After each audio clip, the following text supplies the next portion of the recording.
Shalom Bapak Ibu Saudara yang dikasihi Tuhan, selamat pagi, senang bisa menyapa kita kembali di pagi hari ini. Bapak Ibu Saudara yang dikasihi Tuhan, setiap kali Tuhan ingin membawa kita naik atau sukses dalam hidup ini, maka biasanya Tuhan membawa seseorang ke dalam kehidupan kita untuk menjalin sebuah hubungan. Saya ulang Bapak Ibu, setiap kali Tuhan ingin membawa kita naik atau sukses dalam hidup, maka biasanya Tuhan membawa seseorang ke dalam kehidupan kita untuk menjalin sebuah hubungan.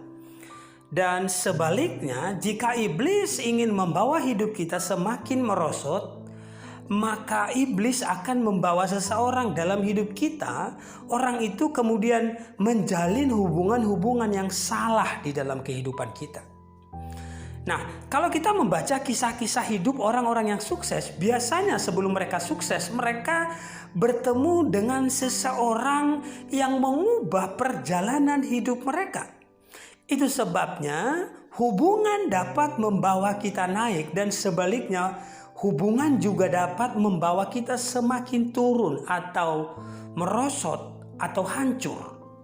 Dalam 1 Korintus pasal 15 ayat 33 dikatakan begini Bapak Ibu. Janganlah kamu sesat, pergaulan yang buruk merusakkan kebiasaan yang baik. Ada bagian setiap kali saya baca ayat ini, ada bagian yang menarik perhatian saya dari ayat ini, yaitu kata pergaulan yang buruk ternyata dapat merusak kebiasaan-kebiasaan kita yang baik. Nah, setiap kali kita membaca ayat ini, kita selalu berfokus pada kata pergaulan yang buruk merusak kebiasaan yang baik.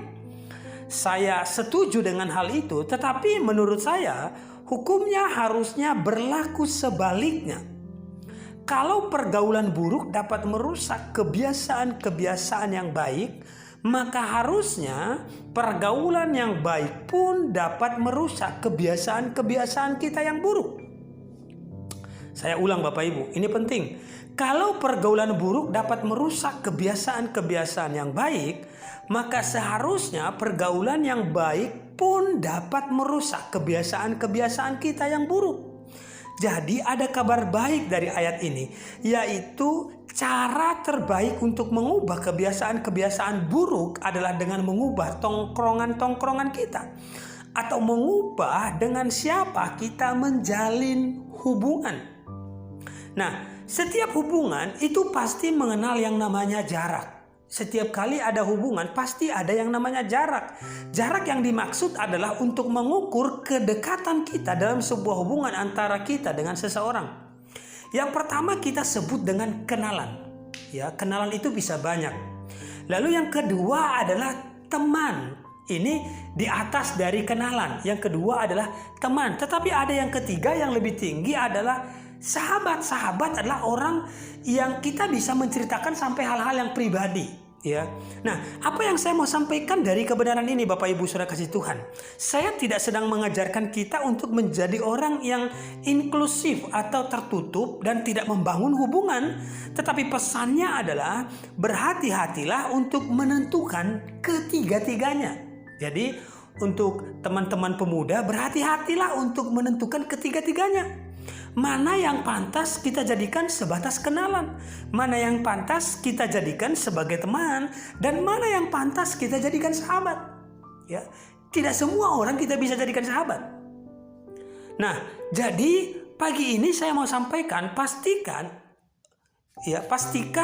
orang-orang yang menjadi sahabat-sahabat kita adalah orang-orang yang membawa kita semakin bertumbuh dalam pengenalan akan Tuhan. Jadi cara terbaik untuk mengubah kebiasaan-kebiasaan kita adalah kebiasaan-kebiasaan kita yang buruk adalah dengan mengubah pergaulan-pergaulan kita menjadi pergaulan-pergaulan yang baik. Amin Bapak Ibu Saudara kasih Tuhan. Demikian kebenaran firman Tuhan. Semoga memberkati kita. God bless.